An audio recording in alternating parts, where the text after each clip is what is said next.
शरणं गच्छामि धम्मं शरणं गच्छामि संघं।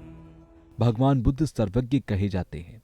सर्वज्ञ कहने का मतलब यह है कि भगवान बुद्ध को दुनिया में ऐसी कोई चीज नहीं है जिससे भगवान बुद्ध परिचित ना हो, बल्कि ऐसा माना जाता है कि भगवान कण कण के विषय में जानते हैं। लेकिन ये सारी चीजें हैं प्रज्ञा और ज्ञान की वजह से। जितनी भी प्रकार की प्रज्ञा आप उत्पन्न करते हैं, इसका मतलब ये है कि आप उस वास्तविकता को समझ पाते हैं। असली ज्ञान का मतलब है कि आप वास्तविकता को किस प्रकार से जान सकें। तो इस चीज को आप अपने ध्यान में रखिए, क्योंकि प्रज्ञा पारमिता सूत्र में शुरुआत में ही कहा गया कि शून्यता ही रूप है। जो व्याख्या की गई उससे हमें समझना चाहिए कि वास्तव में इसका अर्थ क्या है। तो इनको केवल रूपों से या अन्य चीजों से जोड़कर नहीं देखना चाहिए। इसको आप अपने ऊपर लागू कर सकते हैं। आप अपने स्कंधों पर भी लागू कर सकते हैं। आपके जो 5 स्कंध हैं वो भी अपने स्वभाव से शून्य होते हैं, अर्थात इसका कोई प्रभाव नहीं होता। केवल मान लेने से ये स्वभाव से शून्य होते हैं। तो इससे ज्ञान प्राप्त नहीं हो सकता, बल्कि इसके लिए अभ्यास करना बेहद जरूरी है। जितना भी हो सके पुद्गल यानी व्यक्ति को अपने ऊपर आधार मानकर अभ्यास करना चाहिए, ताकि ज्ञान की प्राप्ति हो सके और वास्तविकता को समझा जा सके। तो चीजें स्वभाव से शून्य नहीं है, उनको अपने ऊपर ढालने से वास्तविकता जानी जा सकती है। ऐसा कहा जाता है कि जो भी चीज है हमारी इंद्रियों द्वारा परिलक्षित होती है, वास्तविकता में वो इस प्रकार से नहीं होती। कहने का मतलब है कि बाहरी रूप से किसी वस्तु को वास्तविक समझ लेने से या आभास कर लेने से मात्र उनका स्वतंत्र रूप नहीं हो जाता। अगर कोई भी चीज वास्तविक रूप में है तो उसका अर्थ और उसे दोनों को खोजा जा सकता है। इसलिए कोई भी चीज स्वभाव से अस्तित्व में ना होने के कारण हमें प्राप्त नहीं होती है। स्वभाव से स्वतंत्र ना होने का अर्थ यह है कि वो परस्पर निर्भर है। कोई चीज किसी पर निर्भर होती है तो अपना उसका स्वतंत्र अस्तित्व देखने को नहीं मिलता है। यहां कहा जाता है कि शून्यता ही रूप है। तो यहां प्रश्न उठता है कि ये दोनों अलग अलग हैं या एक ही हैं। रूप ही शून्यता है और शून्यता ही रूप है। देखने में स्वभाव से तो दोनों एक जैसे ही लगते हैं, लेकिन उनके नाम अलग अलग दिए जाते हैं। इनको बिना परीक्षण के दौरान तो हम देख सकते हैं कि ये दोनों लगभग एक जैसी ही हैं, लेकिन इनका जब परीक्षण किया जाए तो पता लगता है कि इनके नाम अलग अलग हैं। तो इसके बाद प्रज्ञा पारमिता हृदय सूत्र, जो हमारी इंद्रियां हैं जैसे स्पर्श, नाक, कान, जीभ इत्यादि, ये सारे स्वभाव से तो शून्य हैं। तो हमें इसकी वास्तविकता को अभ्यास करते हुए समझना चाहिए। जब तक हम चीजों की वास्तविकता को नहीं समझेंगे तब तक हमें वास्तविकता ज्ञान की प्राप्ति होना संभव नहीं है।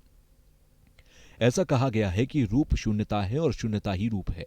तो इसे समझने के लिए हमें अभ्यास करना चाहिए।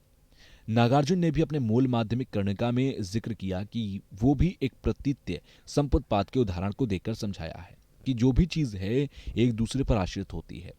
जो भी धर्म एक दूसरे पर आश्रित होते हैं वो हमेशा प्रतीत्य संपुत्पाद होते हैं। वो स्वभाव से शून्य होते हैं। किसी भी चीज को देखकर सिर्फ कह देना कि अस्तित्व में नहीं है, ये उचित नहीं कहलाता। शून्यता का अर्थ है कि वो अपने स्वभाव से ना होना। जो भी चीजें हमें दिखाई दे रही हैं या फिर जिन चीजों को हम देख पा रहे हैं वो निर्भरता की वजह से हम देख पा रहे हैं, अर्थात उनका स्वतंत्र अस्तित्व नहीं है। आपको बता दें कि जो भी चीजें हमें दिखाई देती हैं वो आश्रित होती हैं। हमें एहसास होती हैं कि वो एक दूसरे से जुड़ी हुई हैं। एक दूसरे से जुड़ी तो है ही और एक दूसरे पर आश्रित भी है। आश्रित होना और स्वतंत्र होना एक दूसरे का विरोधी है। इस प्रकार जहां पर निर्भरता होगी वहां पर स्वतंत्र अस्तित्व का होना संभव है, जबकि जहां स्वतंत्र अस्तित्व होगा वहां निर्भरता की आवश्यकता ही नहीं होगी। जो भी चीजें आप देख रहे हैं, चाहे धर्म हो या वस्तु, वो एक दूसरे पर निर्भर होकर के ही संभव हो सकती हैं। इसीलिए इसे प्रतीत्य संपुत्पाद कहा जाता है। प्रतीत्य संपुत्पाद का अर्थ आश्रित होना होता है। दूसरे शब्दों में अगर इसे कहें और गहराई से समझा जाए तो ये हमें शून्यता के ज्ञान की ओर लेकर जाता है। इस प्रकार हमें समझना चाहिए कि जो भी धर्म, चीजें, वस्तुएं, पुद्गल एक दूसरे पर निर्भर हैं, अर्थात उनका लक्षण शून्यता है। प्रज्ञा पारमिता का सूत्र पढ़ा जाता है उस समय पर भी 4 प्रकार के न्याय या तर्क किए जाते हैं। इनका व्याख्यान हेतु आधार पर, फल के आधार पर, व्याख्या के आधार पर और चौथा जितने भी न्याय या तर्क हैं उनके मूल रूप के आधार पर किया जाता है। ये चारों के चारों न्याय और तर्क हैं। इनमें प्रतीत्य समुत्पाद भी परिलक्षित होता है। यही कहा जाता है कि जो भी चीजें हैं वो एक दूसरे पर निर्भर हैं, सब पूर्ण रूप से स्वतंत्र नहीं है। यदि आप प्रतीत्य समुत्पाद को और अच्छी तरह से समझना चाहते हैं तो मूल माध्यमिक कणिका के 26वें अध्याय का भलीभांति अभ्यास करना चाहिए। इसके बाद अगर आप अनात्म का बोध करना चाहते हैं तो इसके लिए मूल माध्यमिक कणिका के 18वें अध्याय का अध्ययन करना चाहिए। 24वें अध्याय में और वृहद तरीके से व्याख्या की गई है। अगर आप लोग इन सभी चीजों को पढ़ सकते हैं तो ये आपके लिए बहुत लाभदायक होगा। इसलिए हम सभी को शून्यता के सिद्धांत, उसकी व्यवस्था, अर्थ, विवरण और उसका आधार, उन्हें ठीक प्रकार से समझने की कोशिश करनी चाहिए। सूत्रों के बारे में यह बताया गया है कि शून्यता किस प्रकार से उत्पन्न होती है, इसकी क्या वजह है, किस प्रकार से उत्पन्न हो रहा है, यह सूत्रों में देखने को मिल सकता है। जैसे कि प्रज्ञा पानी का सूत्र जिसमें 8000 या 10,000 श्लोक हैं, ये सब अलग अलग अष्टाध्यायी कहलाते हैं। तो इन सूत्रों में भी प्रतीत्य समुत्पाद की व्याख्या देखने को मिलती है। हमें समझना चाहिए कि जितने भी हमारे क्लेश हैं वो प्रतीत्य समुत्पाद के प्रतिरोधी किस प्रकार से बन सकते हैं, जो क्लेश हैं उन्हें किस प्रकार से नष्ट किया जा सकता है। इसीलिए यह जानना जरूरी है कि क्लेश करने के लिए हमें क्या करना चाहिए, आखिर वो कौन सा रास्ता है जिससे हमारी बुराइयां या क्लेश नष्ट हो सकते हैं। तो आर्यदेव ने भी कहा है कि जो हमारी त्वचा है हमारे शरीर में हर जगह व्याप्त होती है, उसी प्रकार हमारे नाक और कान का शरीर में विशेष स्थान होता है। इसी प्रकार हमारे क्लेश हर जगह व्याप्त हो जाते हैं। अगर इन क्लेशों को भी देखें तो इन क्लेशों के भी छोटे छोटे उपभाग होते हैं। इनके भी कई तरीके और कई संख्याएं होने के साथ साथ कई नाम होते हैं। कई लोग 21 या 18 प्रकार के क्लेशों के बारे में व्याख्या करते हैं। जब हमारे अंदर आसक्ति पैदा होती है तो या तो अच्छा देखने से या हमारी आंखों से या फिर इंद्रियों को देखने से अच्छा लगना चाहिए। जब हमें कोई चीज अच्छी लगती है तो हम आसक्ति को प्राप्त कर लेते हैं। आपको बता दें कि आसक्ति भी 2 प्रकार की होती है, स्थूल और सूक्ष्म। हमारे सूक्ष्म या स्थूल प्रकार के कष्टों को किस प्रकार से नष्ट किया जाना चाहिए, आखिर इसका प्रतिक्रिया क्या है, इसे जानने के लिए चतशतक में भी व्याख्या की गई है। आपको बता दें कि चतशतक आर्यदेव द्वारा रचित व्याख्या है जिसका अध्ययन किया जाना अच्छा माना जाता है। भगवान बुद्ध के वचनों को कुछ लोग इस प्रकार मानते हैं कि वो अभी अतिगुण हैं।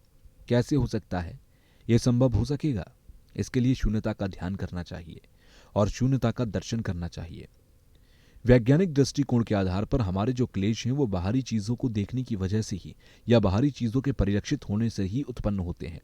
और जिन चीजों की हम वास्तविकता देखते हैं वो खराब नहीं होती और ना ही हमारे अंदर उनके क्लेश उत्पन्न करते हैं। इसके बारे में अमेरिका के वैज्ञानिक जो काफी वृद्ध हैं, हेलन ब्रिक नाम है उनका, वो हमेशा से मानसिक रोगियों का उपचार करते आए हैं। उन्होंने परीक्षण करते हुए देखा कि जिन चीजों को हम देख रहे हैं उन्हें देखकर हम बुरा मानते हैं और इससे हमारे क्लेश उत्पन्न होते हैं। उनका कहना था कि कुछ चीजें 10% तो हो सकती हैं कि खराब हों, लेकिन 90% वो हमारे मन की स्थिति के आधार पर खराब हो जाती हैं। इस प्रकार 90% हमारे मन के विकार उन चीजों को खराब बना देते हैं। इसलिए हमें भी इन चीजों पर ध्यान देना चाहिए कि ताकि हमारे अंदर विकार या क्लेश उत्पन्न ना हो। वास्तव में जिन चीजों को हम देखते हैं या जिनके प्रति गुस्सा पैदा होता है कि अमुक व्यक्ति बहुत खराब है, वास्तव में जिस प्रकार की मानसिकता हम उनके प्रति अंदर रखते हैं उसी प्रकार हम मान लेते हैं। ये चीजें भी एक दूसरे पर निर्भर होकर ही होती हैं। अगर हम प्रतीत्य समुत्पाद की बात करें तो सिर्फ समझने से ही हमारे क्लेश नष्ट हो सकते हैं। जब तक हम प्रतीत्य समुत्पाद के तरीकों को नहीं समझेंगे तब तक हमारे क्लेश खत्म नहीं हो सकेंगे। प्रतीत्य समुत्पाद के नियम कानून का किस प्रकार से अभ्यास किया जाना चाहिए यह जानना चाहिए। जो चीजें स्वभाव से सिद्ध नहीं होती हैं तो सम्यक ज्ञान को प्राप्त कर सकें।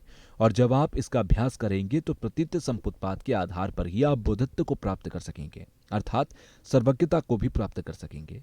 और जो प्रमाण ग्रंथ हैं उसमें भी यही कहा गया है। और जो प्रमाण ग्रंथ हैं उनमें भी कहा गया है कि जो भी हमारे मूल हैं, इस प्रकार हमें सबसे पहले बुद्धत्व को प्राप्त करना चाहिए। श्लोक नंबर 17 कहता है कि आचरण विचार करने पर ऐसा लगता है कि भविष्य में मानव जीवन पाना दुर्लभ है।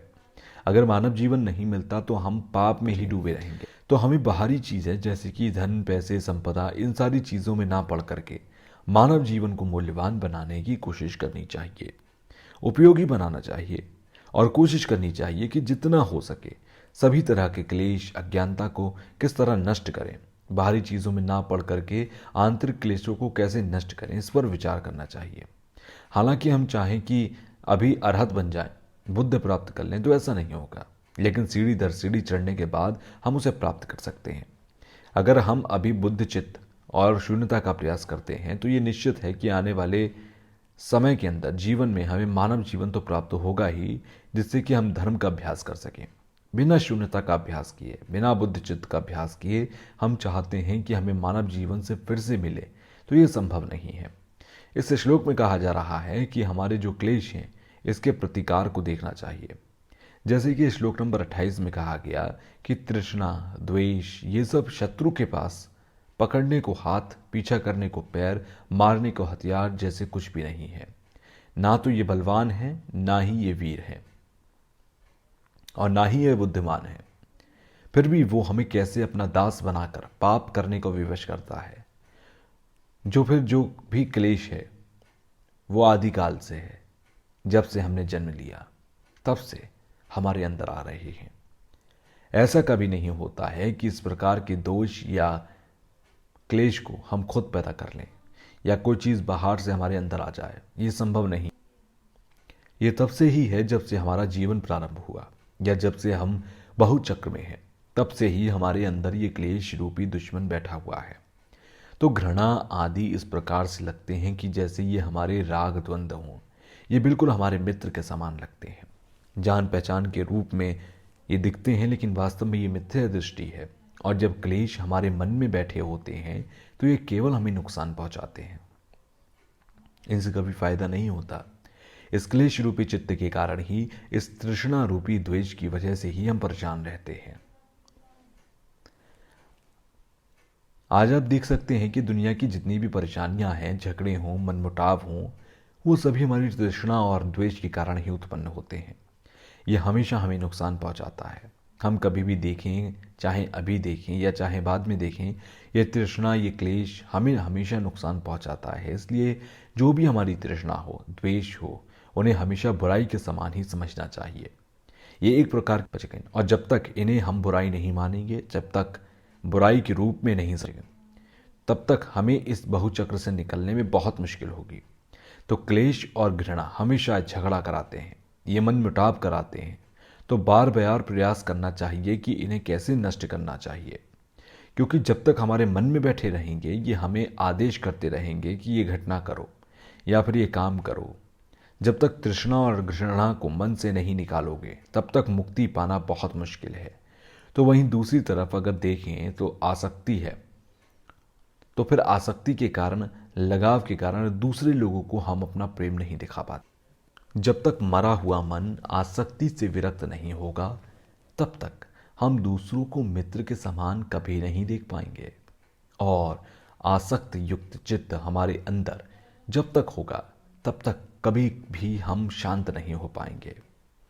इसमें कहा जा रहा है कि अगर हम किसी चीज़ के शुरुआती दौर में विफल हो जाते हैं, तो वो हमें बार बार प्रयास करने के लिए प्राप्त होती है। उसी तरह से क्लेश रूपी शत्रु अगर एक बार हमारे अंदर बैठ जाए तो उसे निकालना काफ़ी मुश्किल होता है, और एक बार उसे निकाल दिया तो वो दोबारा हमारे अंदर नहीं आ सकता। इस श्लोक में कहा जा रहा है कि साधार शत्रु एक बार निर्वासित किए जाने के बाद भी किसी भी दूसरे देश में या फिर प्रदेश में अपनी शक्ति फिर से बटोर कर हमला कर सकता है, लेकिन क्लेश शत्रु एक बार चित्त से निर्वासित किए जाने के बाद कभी नहीं आ सकता। इस श्लोक नंबर 46 में कहा गया कि क्लेश दो प्रकार के हैं, जिसमें पहले प्रकार का क्लेश बेहद ही सूक्ष्म होता है और जो ज़्यादा नुकसान नहीं पहुंचाता है, इससे आसानी से नष्ट किया जाता है, जिसके लिए हमें शून्यता के ज्ञान की आवश्यकता होती है। बिना शून्यता के ज्ञान के इसे नष्ट नहीं कर सकते। इस प्रकार के चित्त को नष्ट करने के लिए किसी बड़े शस्त्र की जरूरत नहीं है, केवल इसे अभ्यास दर अभ्यास नष्ट किया जा सकता है। तो वहीं दूसरे प्रकार के क्लेश भी दो शब्द से आए हैं और उन्हें इसी प्रकार से नष्ट किया जा सकता है। प्रज्ञा, जो ज्ञान का है, जो कि हमारे अंदर से मिथ्याएं हैं, जो बुराइयां हैं, वो नष्ट हो गई हैं। प्रज्ञा को परिशुद्ध ज्ञान की संज्ञा दी जाती है। प्रज्ञा का हमेशा यह कार्य होता है कि किस प्रकार से हमारे अंदर जो क्लेश उत्पन्न हुआ उसे कैसे खत्म किया जाए। अगर एक बार इन्हें मन से निकाल दिया जाए तो ये दोबारा से मन में नहीं आ सकते। जैसे कि 3 काल, भविष्य, भूत और वर्तमान काल की व्याख्या की जाए तो ये तीनों कालों को व्याख्या करना बेहद मुश्किल होगा, क्योंकि जो भविष्य है वो आया नहीं है और जो भूतकाल है वो बीत गया। तो फिर इन तीनों कालों की किस प्रकार से व्याख्या की जाए? केवल वर्तमान पर आधारित होकर ही भविष्य या भूतकाल की व्याख्या की जाती है। इस श्लोक में कहा जा रहा है कि ये क्लेश तो प्रज्ञान चक्षु से नष्ट किया जा सकता है। अनुष्य क्लेश भी एक बार हटा देने से फिर उत्पन्न होने की क्षमता नहीं रखता। छोटे छोटे क्लेश एक बार हटाने से दोबारा उत्पन्न नहीं होते, लेकिन हमने मेहनत नहीं की है, जिसके कारण ये हमारे अंदर सक्रिय रहते हैं। श्लोक नंबर 47 कहता है कि अगर क्लेश स्वभाव से सिद्ध है तो उसकी खोज करने के बाद वो कहीं ना कहीं मिल जानी चाहिए, लेकिन फिर भी वो नहीं, ना ही वो आंख आदि इंद्रियों से मिलता है और ना ही रूप जैसे विषयों से मिलता है। तो फिर इस प्रकार का चित्त कहाँ है? पाठ 4 हमें प्रमुख रूप से यह बताता है कि हमें किस प्रकार से सजग रहना चाहिए, हमेशा सावधानी से किस तरह रहना चाहिए। इसके एक सार के रूप में समझें तो जब हम बुद्ध चित्त का उत्पाद करें तो उस समय सावधानी कैसे बरतनी चाहिए।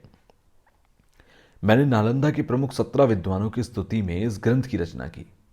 सबसे पहले ये तिब्बती भाषा में था, फिर संस्कृत में और अब हिंदी में इस ग्रंथ की रचना हो चुकी है। नालंदा परंपरा के दृष्टिकोण से देखा जाए तो ये एक प्रकार से काफी महत्वपूर्ण विद्वान है। इनका काफी अच्छा योगदान रहा। मैं हमेशा नालंदा के इन 17 विद्वानों की रचनाओं को पढ़ता हूँ, बार बार चिंतन करता हूँ, इस पर सोच विचार करता हूँ। मुझे इसे पढ़ने से काफी फायदा हुआ, इसलिए मुझे जब भी वक्त मिलता है मैं इसे जरूर पढ़ता हूँ। इन्हें पढ़ने से मेरे दृष्टिकोण में ज्यादा बदलाव आया, इसलिए मेरा सुझाव है कि आपको भी उन 17 विद्वानों की रचनाओं को पढ़ना चाहिए। जब भी हमें आभास होता है कि जो भी घटित हो रहा है वो केवल हमारी मिथ्या दृष्टि के कारण हो रहा है। माध्यमिक दृष्टि के लोग कहते हैं कि इस प्रकार की सोच केवल एक प्रकार से हमारी मिथ्या दृष्टि होती है। शरणं गच्छामि।